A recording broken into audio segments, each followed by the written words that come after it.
Hello everybody, welcome to Divinely Guided 7777. Here I come with the message of the day. तो let's see कि आज का message किसके लिए है, किस एनर्जी में है और किस तरह का है। ये एक शॉर्ट वीडियो होगी। अगर आपने मॉर्निंग में देखी तो आपके लिए गाइडेंस है, और अगर आपने एंड ऑफ द डे देखी तो ये आपके लिए डे रिफ्लेक्शन होगा। मैसेज आपने वही लेना है जो लगे आपको अपनी सिचुएशन से मैच करता हुआ। टैरो में ये मैसेजेस आए हैं, सब आपने अपने ऊपर इम्पोज नहीं करने, और इनकी बेसिस पर आपने कोई फाइनल डिसीजन नहीं बनाना। बहरहाल ये तो मैसेज ऑफ द डे है, तो कहीं ना कहीं आपसे ज़रूर रेजोनेट करेगा। और अगर इसमें से कोई भी बात आपसे मैच नहीं करती तो इट्स ऑल ओके, बिकॉज हर रीडिंग हर किसी के लिए नहीं होती है। So ace of cups, cancer, Scorpio, Pisces. Message of the day, message of the day, message of the day, Temperance, Sagittarius,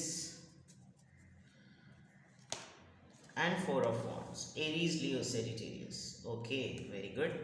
And bottom of the deck पे Lovers. बड़ी रोमांटिक रीडिंग है आज आपकी। मैसेज ऑफ द डे में may be आप किसी के लिए बहुत ही ओवरफ्लोइंग इमोशंस में डूबे हुए हैं।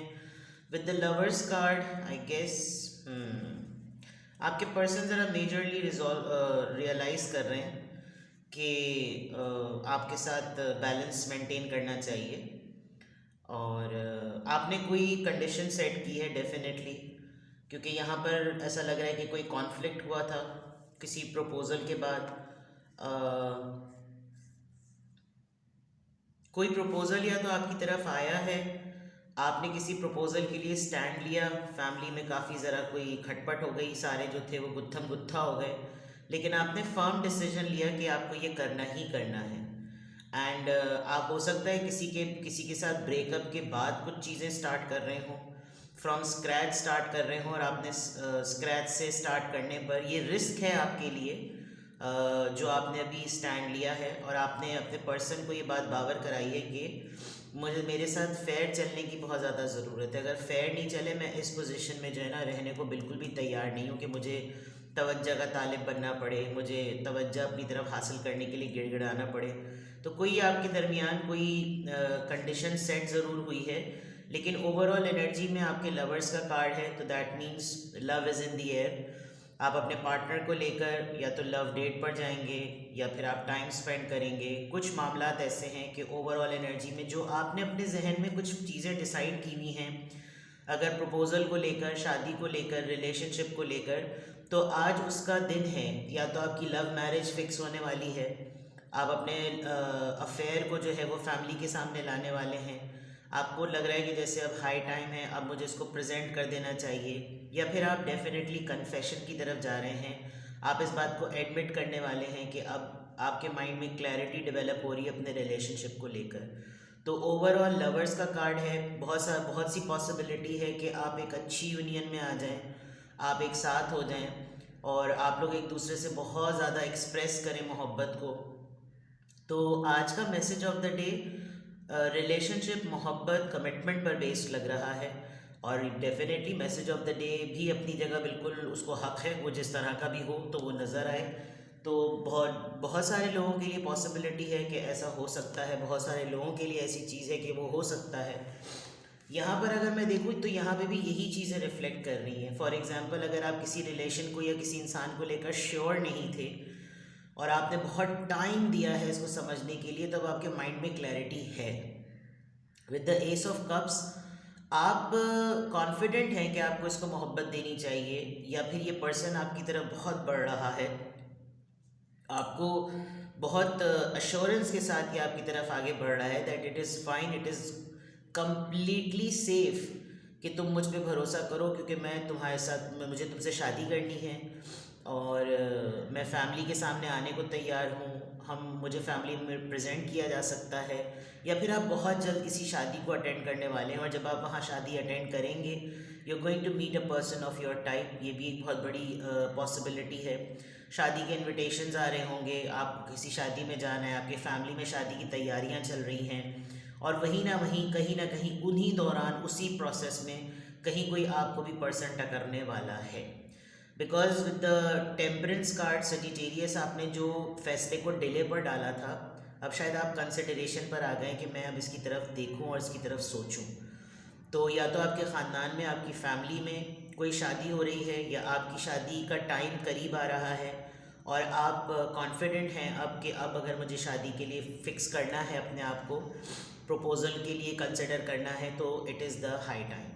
बिकॉज टेम्परेंस से अगर कोई हेल्थ इश्यूज़ थे या कोई कॉन्फ्लिक्टेड माइंडसेट था तो वो भी रिजॉल्व होता हुआ नज़र आ रहा है, क्योंकि कार्ड्स चारों पॉजिटिव हैं और बेइंतहा अच्छे हैं। तो अगर आप डिसीजन मेकिंग के फेज़ में हैं, गो अहेड। आज आप अगर डिसीजन मेकिंग करेंगे, अच्छी बात है। आज नहीं करेंगे तो आज के प्रोसेस से अगर इसको इनिशिएट करेंगे तो अच्छी बात है। With the S of cups and temperance, ये बहुत अच्छी चीज़ है अगर आप ये कर रहे होंगे तो। ठीक है, अब देखते हैं कि किस ज़ोडिएक साइन का क्या इन्फ्लुएंस आता है, किस ज़ोडिएक साइन का क्या इन्फ्लुएंस आता है।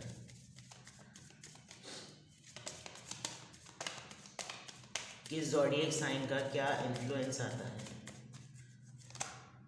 Something comes to an end. देख लीजिए, मैं कह रही थी ना, अगर आप किसी कॉन्फ्लिक्टेड माइंडसेट में हैं तो वो ऑटोमेटिकली खुद ही एंड की तरफ जा रहा है। कंप्लीशन है किसी चीज़ की। अगर आप कंफ्यूजन में थे तो वो चीज़ कंफ्यूजन से हट जाएगी। अगर आप फैसला नहीं ले पा रहे थे, नंबर 9 है, मुकम्मल होने वाली है कोई चीज़।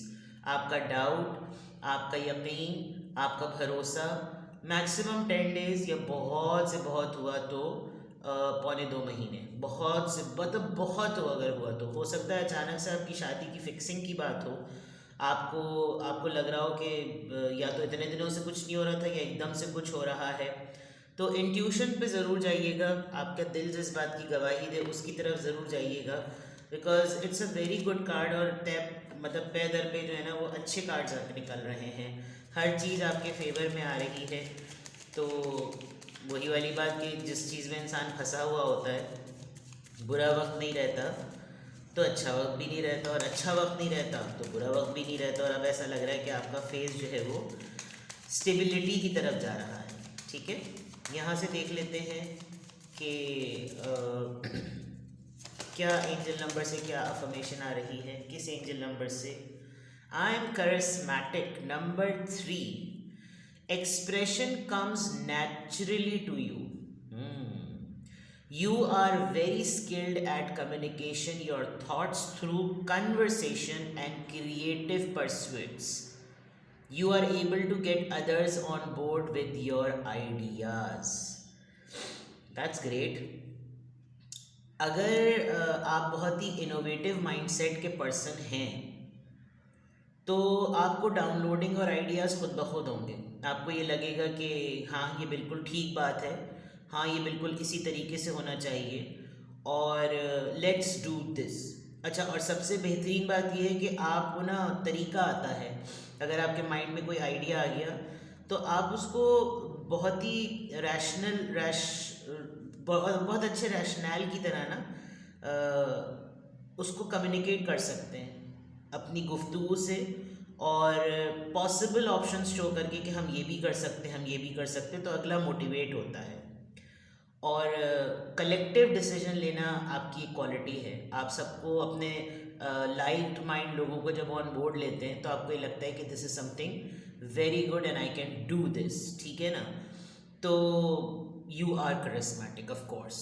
तो आज की अफर्मेशन में बहुत सारी चीज़ें आज आपके फेवर की हैं। दिसंबर की एंडिंग चल रही है, एंडिंग तो नहीं बस, हाँ आज शायद 18 हो गई है, हाँ आज 18 हो गई है, तो बस अब तो है सिर्फ 12 दिन रह गए हैं। तो देख लीजिए कि चीज़ें आपके फेवर में हैं। अपने आप को लाइट एनर्जी में रखें और सोचिए कि आप किन किन एरियाज़ पर किन किन आइडियाज़ पे काम कर सकते हैं, एंड कौन सी ऐसी चीज़ें हैं जिसमें आप अपने लाइट माइंड लोगों को लें तो फिर उसमें आपको सक्सेस मिलेगी। ठीक है ना, स्पीक योर हार्ट आउट, कह दीजिए जो आपके दिल में है ताकि कुछ उससे क्रिएटिव हो। ठीक है, तो आज की अफर्मेशन में अल्हम्दुलिल्लाह I am happy, I am confident, I am strong, I believe in myself and I am charismatic। ठीक है, अपना बेहद ख्याल रखें। Bye bye.